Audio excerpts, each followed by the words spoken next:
Bom dia, como é que estamos? Começamos mais uma aula com o terceiro ano. Deixa eu ver, tá chegando o pessoal. Hoje é o dia 28 de maio, 15 graus, né? Quinta-feira, uma quinta-feira que já saiu um solzinho, tá bem gostoso lá na rua. E a gente vai falar de um tema não muito gostoso, de um tema não muito atrativo, mas é um tema fundamental. A gente vai falar sobre o fascismo, o surgimento do fascismo, quais são as suas características, as principais características do fascismo e onde ele se desenvolveu, né, na história da humanidade. Então, para que a gente possa falar sobre o fascismo, eu vou dividir com vocês o seguinte: o fascismo ele é uma política totalitária, né? Uma política totalitária. A gente vai ver que esse capítulo, o capítulo número 27 de vocês, este capítulo aqui, ele tem características nazi, fascistas e também vai falar sobre a Segunda Guerra Mundial, né? Bom, onde surgiu o totalitarismo?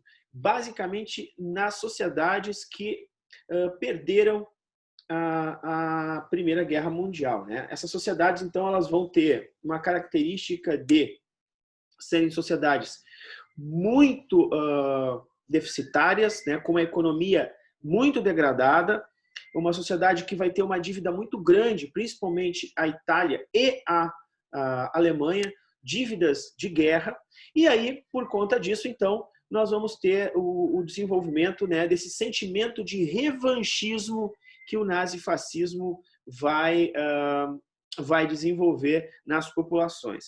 Mas isso não é inventado nem por Mussolini e não é inventado nem por Hitler. Essa produção, né, esse sentimento, esse conceito, né, de política, de Estado, de comportamento, ele é gestado lá no final do século XIX, início do século XX. A gente vai ver aqui agora quais são os grandes influenciadores deste movimento que ocorre na Europa, né, no início do século XX e vai se desenvolver com muita força na década de 20, ali, na crise, a partir da crise de 29, 30, até a Segunda Guerra Mundial.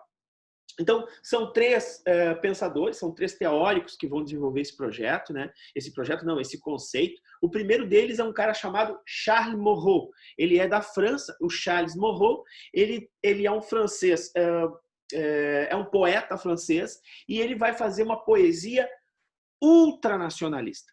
Tá. E aí a gente tem que entender o que é o nacionalismo, né? Nacionalismo ufanista, né? Aquele nacionalismo onde vai misturar elementos da xenofobia, né? Elementos do racismo, ou seja, daquele nacionalismo que foram os escolhidos. E ele busca, através do romantismo, né? Então a gente vai ter, através da literatura, né? Romancista, né? O romantismo, o exagero no nacionalismo. Então, todo romântico é exagerado, né?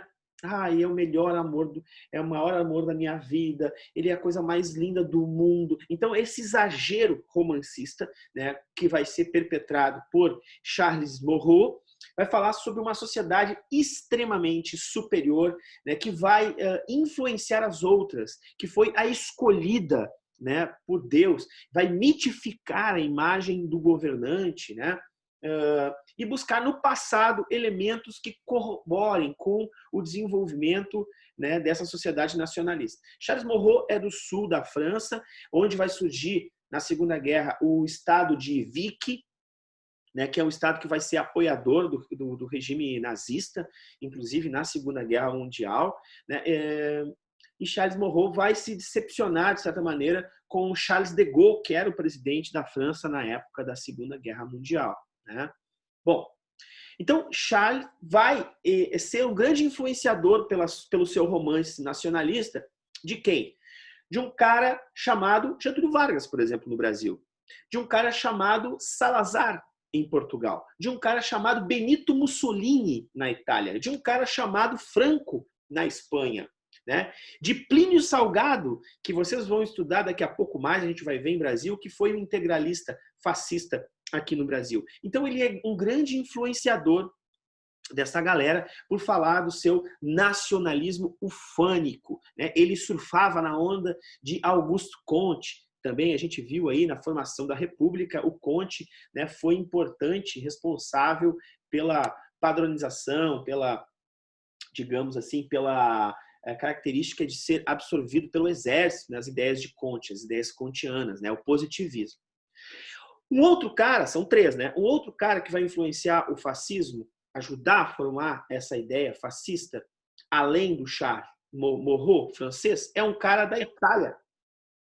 É um cara da Itália chamado Georges Sorel. O Georges Sorel ele é um engenheiro, não tem nada a ver com um pensador, mas ele é um engenheiro que começou a trabalhar, começou a militar, quer dizer, participar dos movimentos socialistas sindicais. E aí alguém poderia me perguntar, mas professor, olha só como alguém socialista, né, participando de um sindicato pode ajudar, colaborar para a formação de um pensamento de extrema direita, né, de um pensamento fascista, de que o fascismo é mais que extrema direita. Fascismo é a negação completa, né, da democracia. Como é que alguém que participa do sindicato consegue chegar nesse ponto? É porque quando ele participava do sindicato revolucionário, o sindicato revolucionário, ele era um sindicato de esquerda, que é o sindicato que pedia melhorias nas condições de vida, melhoria dos trabalhadores, melhoria no salário, melhoria nas condições de trabalho, né, do trabalhador. Bom, até aí tudo bem. Porém, contudo, quando Sorel começa a estudar a direita, ele começa a implementar no sindicalismo a violência. E aí, o sindicalismo associado com a violência, a extrema violência, e o nacionalismo, e não o internacionalismo, e aí vocês vão entender, vocês vão perguntar assim, professor, o que é o internacionalismo? Internacionalismo era a ideia de que o socialismo ele devia expandir, que a esquerda devia expandir como um movimento para os trabalhadores do mundo. E o Sorel queria apenas o nacionalismo italiano. Então, o Sorel vai associar a violência sindical com o nacionalismo que ele vai absorver lá do cara chamado Charles Maurras, na França. Então, a associação do sindicalismo violento, que era revolucionário, e passa a ser um sindicalismo como um braço forte do nacionalismo, do Estado mitificado na figura do líder, começa então as ideias de Charles Maurras associadas com as ideias de Georges Sorel, da Itália, a desenvolver esse sentimento, né, de belicosidade, de violência na sociedade, para acabar com toda e qualquer interferência externa.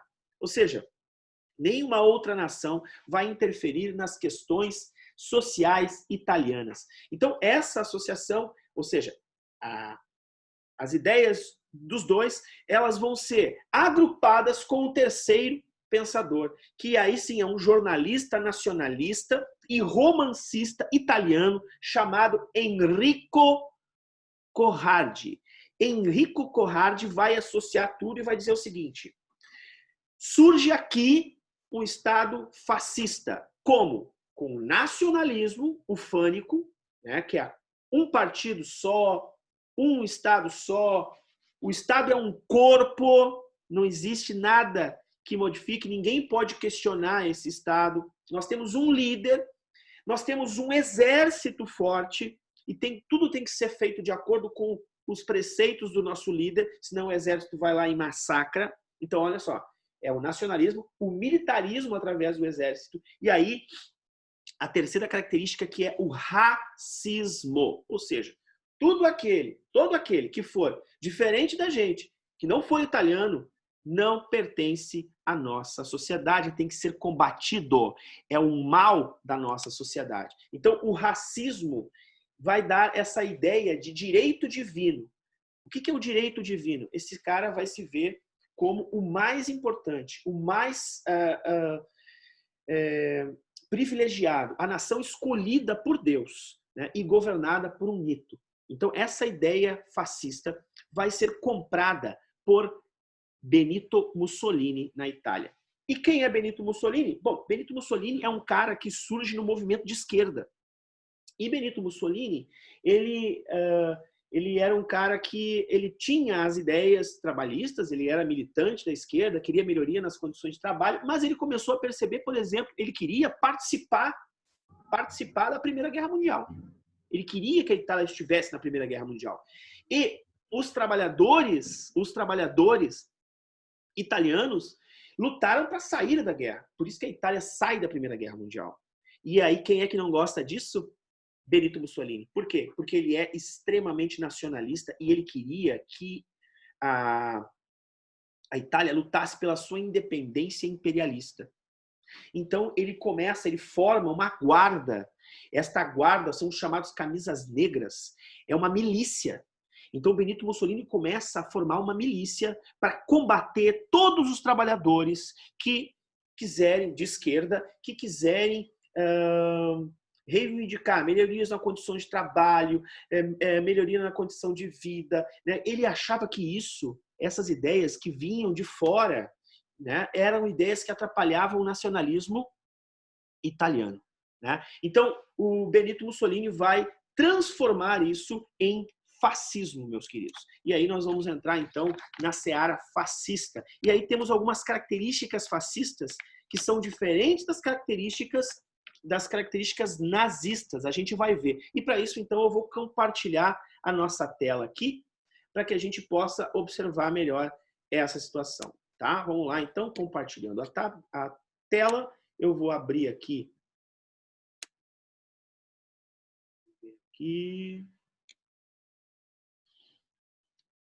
Esse aqui é o nazismo. Então, vamos lá. Tá todo mundo enxergando aí, gente? Então, nós temos aí definição, né, de nazismo e fascismo. Né? A definição é tipo de governo característico de países que vão estabelecer aí uma data, né? Entre 1918, que é o fim da Primeira Guerra Mundial, e 1939, que é o início da Segunda Guerra. Então, este período é chamado de nazi-fascista. Ou também pode ser conhecido como período entre guerras. Está ali, né? Ó, entre guerras, tá? Outra característica importante. Opa, vou voltar aqui que não deu. Vou fechar isso aqui. Características importantes, né? Onde ocorre? Ocorre na Itália, na Alemanha, como já falamos, né? Começa na Itália com o Benito Mussolini, ocorre na Alemanha, influencia e vai irradiando Portugal e Espanha. Então nós vamos ver aí que nós temos 4 ditadores extremamente importantes na Europa e já vamos falar sobre eles. Características básicas do nazifascismo, né? É o nacionalismo extremado, xenófobo. O que significa isso? Todo aquele que não pertencer à minha nação é o diferente, tem que ser combatido, tem que ser expulso, tem que ser preso, tem que ser torturado, tem que ser pisoteado. Outra característica, totalitarismo, ou seja, o Estado é total, e esse Estado total, ele é dominador, né? Quer dizer, o que um líder fala tem que ser cumprido, ninguém pode questionar o Estado totalitário, o Estado, ele tem só um poder, que é o poder executivo, basicamente. Então, o judiciário e o legislativo são coordenados pelo poder do presidente. Ele é militarista, então ele é extremamente impositivo, através do exército. A população que não se comporta, que não anda de acordo com as orientações do Estado, do governo, é massacrado pelo exército.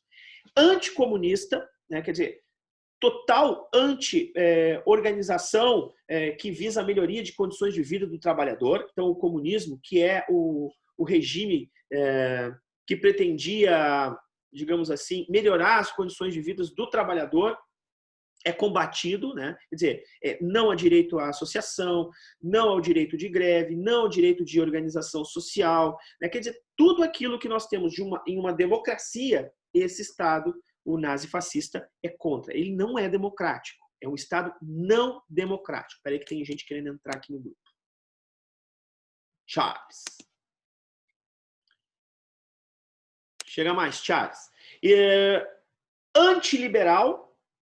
O que é o liberalismo? O liberalismo é o que a gente viu, né? que teve a crise de 1929. Liberalismo é o capitalismo sendo coordenado por quem o capitalismo no liberalismo? Pelas empresas. Lembram? Então,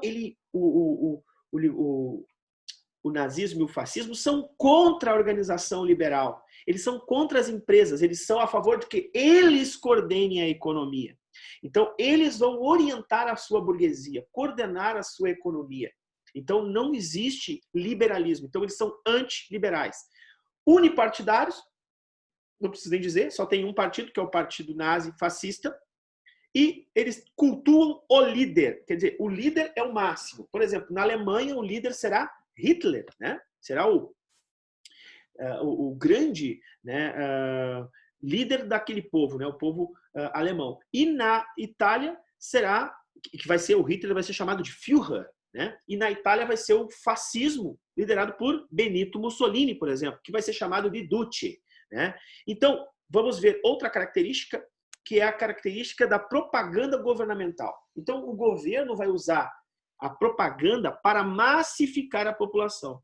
Ele vai de tanto exibir aquela verdade, aquela mentira ou aquela fake news, isso vai se tornar uma verdade. Então, por exemplo, vai ser impresso nos cérebros das pessoas imagens através de folhetins, de jornal, de livros. Então, a literatura, a educação vai ser dirigida, né? A propaganda em rádio, propaganda em cinema, que nós temos cinema, não temos televisão ainda, mas temos cinema e temos rádio, e temos jornais e livros. Então, tudo isso vai ser muito impresso na população, ao ponto da população não aceitar mais nada além do que os valores nazi-fascistas. Outra questão é o corporativismo, né? Então é uma sociedade extremamente corporativa, e aí a gente podia perguntar o que é corporativismo, professor? Corporativismo, meus queridos alunos, é um corpo, literalmente, né? Quer dizer, a sociedade é um corpo. Existe um cérebro que é o governo, né? Que é o mito que está governando. Então, assim, se o mito disser caminhe para a esquerda ou caminhe para a direita, e se tu quiser ir para outro lado, meu velho, tu estás fugindo da ordem do corpo. E tudo que foge à ordem do corpo ou tem que ser remediado, e aí se não cura. Se o remédio não cura, então o que acontece? Esse corpo pode falecer. E antes que o corpo faleça, meus queridos, eu sinto muito, mas aquilo que está incomodando no corpo e que vai levar o corpo à morte é jogado fora, é extirpado, sofre uma cirurgia. Então, queridos, qualquer movimento que se colocasse contra o Estado ou questionasse o Estado, questionasse o governo, estaria fora. Isso é uma característica muito importante do fascismo ou fascismo. Aliás, da onde vem o termo fascismo? Fascismo vem de fati. Fati era uma espécie de faixo de madeirinhas, né, na qual existia uma machadinha na ponta, e essa machadinha no Império Romano, então olha só o romantismo, né, vai buscar lá no Império Romano as lideranças do passado romântico da Itália, este fati. E esse martelinho ele era usado pelos soldados romanos para arrancar a cabeça do inimigo. Ah, então o fascismo é isso, né? Se tu não coopera com o Estado te extirpe, te joga fora. Racismo. O racismo é uma característica nazi-fascista, ou seja, tudo aquilo que não pertencer à raça superior, ou seja, a raça italiana ou a raça ariana, a raça nazista, né? A raça alemã, é perseguido. Então, eles serão antissemitas, ou seja, eles vão perseguir os judeus, queridos. Muito bem. E eles visam o espaço vital, ou o expansionismo territorial, também conhecido como chauvinismo, ou também conhecido como imperialismo alemão, imperialismo italiano. Eles vão querer conquistar espaços territoriais, ou na Europa, ou na África, ou nas Américas. Então, vamos se ligar para ver como é que surgiram, quais foram as causas do surgimento do nazifascismo. Vamos lá. Primeira delas, como a gente já falou, né? Crise depois da Primeira Guerra Mundial. Quem perdeu a guerra? Os países, né? A Itália e a Alemanha perderam a guerra, né? A Itália, com uma falsa promessa de que conseguiria melhorar condições, não conseguiu nada. E a Alemanha foi a grande perdedora. ela foi a grande culpada da Primeira Guerra Mundial. Então, os alemães vão sofrer muitas sanções, né? Vão ter que pagar muitas coisas, o exército vai ser limitado, vai ser humilhada, uma série de coisas. Outro elemento. Pessoal, tá indo legal até aqui? Estão entendendo? Ou eu estou indo muito rápido? Vocês podem falar, por favor, porque eu não consigo ver o que vocês escrevem.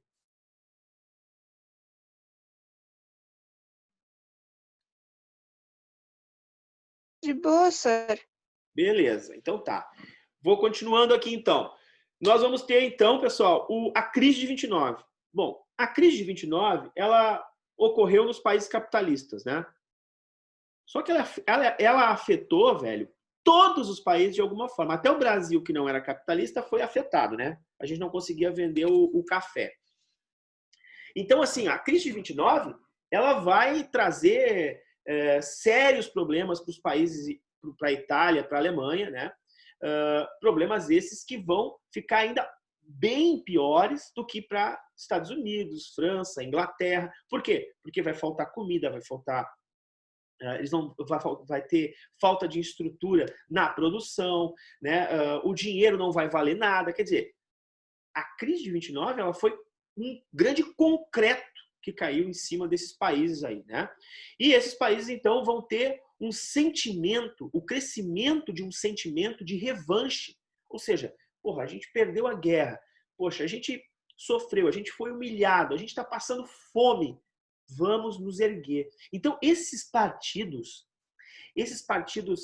ultranacionalistas, eles vão usar justamente do quê? Eles vão usar desse discurso de que nós perdemos, que nós temos que fazer a nossa revanche, nós temos que nos unir em torno do nosso passado, da nossa glória, da nossa honra, né, para que possamos sair deste mar de lama, da miséria que existe aqui na Itália e aqui na Alemanha. Então vejam que as causas, né, elas vão fechando, elas vão costurando esse sentimento de ódio que vai existir em relação às nações liberais, né, Estados Unidos, a França, a Inglaterra, né, a União Soviética, né, que são nações que estão em pleno desenvolvimento, que estão com problemas também, as liberais, mas eles estão numa pior ainda. Então, vejam só, crescimento da crise, o revanchismo e o pós-guerra. Esses aí são os principais líderes, né? Tá aí, ó, o Mussolini, o Franco, na Espanha, que é esse cidadão que tem um bigodinho muito parecido com o quarto, né? O Adolf Hitler, que tá ali, ó, quarto elemento. E Salazar, em Portugal, né? Também será um ditador fascista. Vejam só, o Maurras, né? Que é que eu falei, o Charles Maurras, que é o francês, ele vai também influenciar o Plínio Salgado. Esses movimentos todos vão influenciar Getúlio Vargas, né? Então, nós teremos aí uma influência também nessas áreas. Aqui no Brasil, né? Então, aí estão alguns cartazes de ideologia de choque contra, né, o Estado comunista e contra o Estado fascista. E vamos falar, então, sobre o fascismo italiano. Então, ele surge após a Primeira Guerra Mundial, né? Nós tínhamos na Itália uma monarquia parlamentar com vários problemas, entre eles dívidas, desemprego, inflação, ou melhor dizendo, hiperinflação, né? Hiperinflação é a mesma coisa que eu vou no mercado. Mercado tu vai ali no Livinale, né? Tu vai no Digeal, lá no Itu Sabará, tu vai no mercado, sei lá, o GCPEL, isso é mercado. Agora, hipermercado, aí o mercado é maior ainda. Então, maior como o quê? O Bourbon, como o Big, né? Como o Atacadão, como, sei lá. Então, eu quero que tu entenda o seguinte, crise ou inflação é o mercado. Hiperinflação, velho, hiperinflação é muito pior. Então, nós temos uma hiperinflação, o crescimento de grupos socialistas nas eleições, que são grupos que defendem os interesses do trabalhador, e isso vai, de certa maneira, assustar a burguesia local. Então, a burguesia, mesmo com toda a crise, vai ficar assustada com tanto movimento operário e vai começar, então, a organizar o chamado fascismo ou Faccio de Combate. Está ali, ó, surgimento do Faccio de Combate, que é um grupo chamado por Benito Mussolini, né, que vai defender a grandeza da Itália, com todos aqueles elementos que eu já falei. Reprimir movimentos populares e sociais, de extrema violência, o sindicalismo de violência, que eu falei para vocês, né, do Giorgio. Formava tropas fardadas, que eram chamadas de camisas negras, eram verdadeiras milícias. O que é uma milícia? É uma tropa paramilitar. Ela não é um exército oficial. Ela é uma tropa que serve para fazer justiça. Justiça e a justiça é deles mesmos. Não existe o parâmetro legal. Então, esses caras, eles eram completamente fora da lei. Mas o que acontecia? O Estado, numa situação que estava, fazia vista grossa, não queria nem resolver esse problema. Gostava que isso acontecesse, porque isso iria reprimindo o quê? Os movimentos sociais. Né? Então, isso ia reprimindo o trabalhador, acabava com as greves, né? Controlava, de certa maneira, a euforia social. Então, esse Camisas Negras, né, que eram apoiados e financiados pela burguesia, a gente vê uma coisa bem parecida. Né? Aliás, a Polícia Federal está fazendo uma ação agora justamente porque existe o fomento. Né? O fomento é um incentivo de algumas empresas justamente hoje em dia no Brasil, né? Nas fake news. Né? Essas empresas estão ajudando as fake news, estão ajudando alguns movimentos que são paramilitares, de milícia, então a Polícia Federal está agindo em cima. É uma coisa muito parecida com o que a gente está vendo hoje. Aí nós temos, então, transformando o início da década de 20 na década do partido, surge o Partido Fascista. E o que o Partido Fascista vai fazer? O fascismo ele vai marchar sobre Roma, em 1922. 50 mil milicianos, 50 mil camisas negras, vão junto com Mussolini andar sobre Roma, né, justamente na tentativa de intimidar a monarquia romana. Então, ele era chamado de Duce. O que é o Duce? O escolhido, o mito. Né? E em 1929, esses caras tomam conta e dão um pedaço do território de Roma para o Estado do Vaticano. Olhem só, o Vaticano, que é da Igreja Católica, vai olhar para o fascismo e vai apoiar o fascismo. Alguns de vocês poderiam pensar assim: nossa, professor, o senhor está falando do fascismo e, de repente, a igreja está apoiando o fascismo. Por que está acontecendo isso? Por quê, gente? Porque a igreja lembrava que lá no socialismo ela tinha sido perseguida pelo movimento socialista. E como o fascismo perseguia os socialistas, ela apoiava o fascismo. Chiquinha.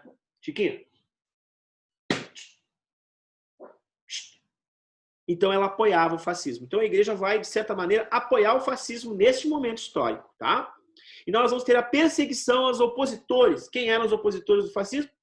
O comunismo. Então, o fascismo chega ao poder pela força, com o Benito Mussolini, e começa a perseguir, começa a controlar o Partido Único, começa a controlar o ensino, controla as comunicações, dá ênfase ao patriotismo, treinamento físico, criação de obras públicas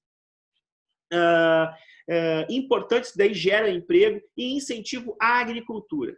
Então, em 1936, ele se reforçado com o chamado neocolonialismo, e aí a Itália sai da Itália e invade o quê? Invade a Etiópia, na África, fazendo, então, na África, a sua ação imperialista. Fernando Wallner está chegando no finalzinho da nossa aula. A gente está faltando aqui.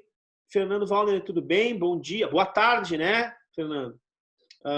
Olha só, a gente está com 7 minutos restantes de aula, tá? Porque essa plataforma ela me limita a participação a ampliação da aula com vocês. Então, por isso, a gente vai trabalhar hoje apenas o fascismo, certo? Apenas o fascismo. Então, o fascismo, ele vai, pessoal, ser esse movimento, né? E aí, aqui já é o nazismo.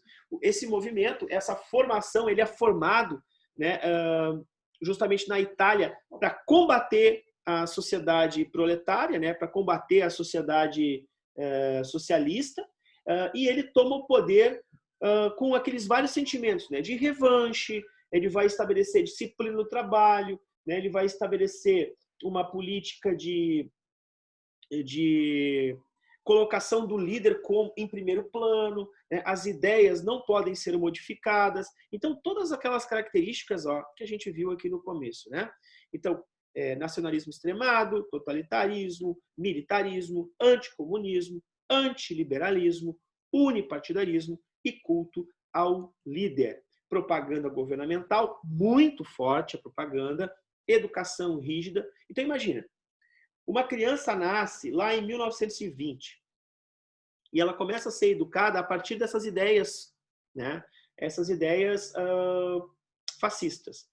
Quando chegar em 1940, essa criança, ela nasceu em 25, essa criança já não é mais criança, né? Já é um adulto praticamente. E ele vai ter vivido num mundo só de ideias fascistas. Ele vai ser o quê? Ele vai lutar pela Itália fascista. Ele vai defender a Itália fascista. Ele vai querer saber só sobre o fascismo. Então, realmente, esse sentimento é um sentimento que é construído aos poucos através da educação, da propaganda, do comportamento, e é muito ruim. Por quê?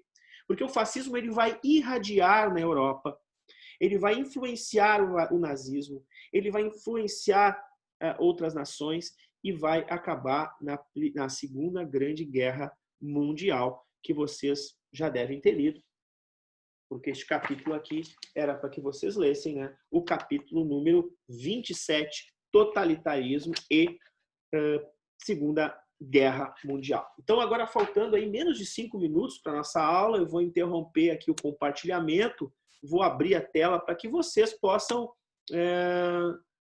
se manifestar, né?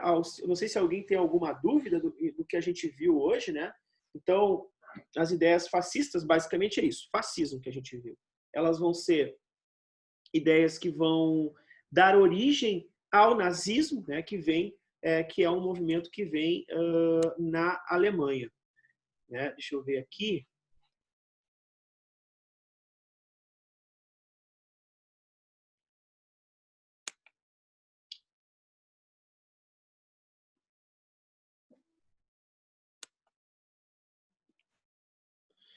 Então, pessoal, dúvidas em relação ao nosso tempo de reunião está terminando, a gente está com menos de 4 minutos agora. Alguém tem alguma dúvida? Deu para compreender bem o fascismo? Não, senhor, achei a aula bem boa para entender e não tenho dúvida nenhuma sobre esse assunto. Tá certo, Eduarda, que bom. A ideia, na verdade, é a gente, através dessa plataforma, que a gente possa interagir, né? E que eu possa interagir com vocês com a colocação aí de slides na tela. Pena que ela tem apenas 40 minutos, né? Porque depois ela cai. O que eu vou fazer? Na próxima aula, a gente vai falar sobre o nazismo, tá? E aí depois a gente vai falar sobre a Segunda Guerra Mundial. Então, são 3 aulas que a gente vai ter sobre esses temas. As aulas já estão marcadas lá na Iônica, vocês vão receber também pela plataforma da Agenda Digital. Essa aula de hoje, ela vai ficar, eu vou colocar ela no meu canal, então quem não está inscrito no canal, por favor, pode se inscrever lá no prof.jairobrum, lá no YouTube. Então eu vou criar um link no canal com esse vídeo, e este vídeo vai lá para a Iônica também, tá bom? Nesse link. Outra coisa, eu deixei para vocês uma atividade aqui, que é o texto complementar da próxima aula, que é esse texto aqui, ó, sobre o livro do Hitler, né? Mein Führer, ou seja, o livro do Hitler, Mein Kampf, perdão, Mein Kampf, a minha história. Tá? É um livro bem interessante que vai dar significado para o movimento nazista. Então, vocês podem fazer essas atividades, ler o texto e responder as questões, e fazer as questões do capítulo, né, pessoal? Fazer as questões do capítulo 20 e 27, que é bem importante vocês, para que vocês vão entendendo aí, né, quais são as características, né, desses movimentos extremados. Né? Então, o movimento nazi-fascista começa com as classes médias, depois é apoiado pela burguesia desses países que a gente falou, Itália e Alemanha. Tá bom, pessoal? Oi. Professor, sobre a crise de 29, tu tinha deixado uma atividade para ler sobre o consumo e sustentabilidade, né? Sim. E daí dizia para fazer um texto na forma de roteiro de um programa de televisão. Isso. Tem que ser tipo num roteiro de um programa de televisão mesmo, ou pode ser tipo um texto assim, normal? Pode ser um texto. Quem quiser fazer um roteiro do programa de televisão e gravar, ótimo. Vai acabar minha aula, tá? Qualquer dúvida mais, pode perguntar lá no meu canal ou pela Iônica. Tá legal? Um beijo. Espero que eu tenha contribuído para a aula de hoje, tá? Tudo de bom para vocês, pessoal. Tchau. Tchau!